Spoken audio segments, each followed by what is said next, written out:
She merely licked it with the tip of her tongue, and his wound healed instantly. Jiuj immediately judged that she was no human. The woman confessed she was a fox demon who had cultivated for 1,000 years, and she could help Jiuj fulfill his lifelong ambition to become the ruler of the entire world. The price? Jiuj's soul. He agreed without a moment's hesitation. The next day, Jiuj returned in triumph. The entire capital turned out to welcome him. The emperor and crown prince came out in person to bestow upon him the highest honors. He presented the head of the enemy general, a testament to his brilliant military exploits. Then, he offered a second gift, the fox demon, disguised as a spoil of war. One glance was all it took for the crown prince to be captivated by her peerless beauty. Jiuj had planned everything. His goal was to kill with a borrowed knife at the victory feast and eliminate the heir to the throne. But the crown prince had no idea that the moment he locked eyes with the beauty, a bloody coup against the royal family had already quietly begun. It all began with a devil's bargain. That night, a grand victory feast was held in the palace hall. The warriors performed a fierce war dance to entertain the emperor. When the atmosphere reached its peak, the crown prince suddenly drew his sword. He claimed he wanted to perform a sword dance in person, but his movements were frenzied,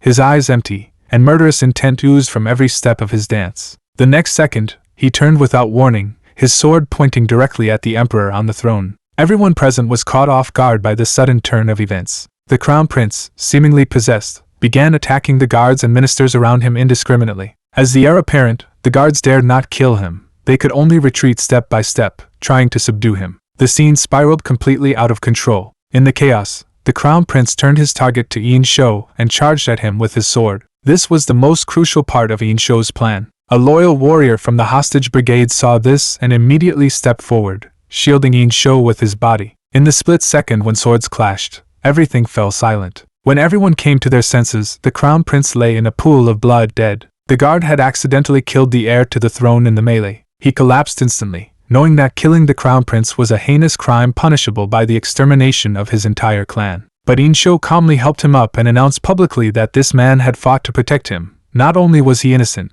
but he was a hero who had safeguarded the royal person. With a single sentence, he skillfully twisted the narrative. No one knew that the crown prince's madness was merely an illusion cast by the fox demon. A flawless conspiracy was thus completed. With the heir apparent's accidental death, Jiuj became the greatest hero, and the path to the pinnacle of power was now wide open.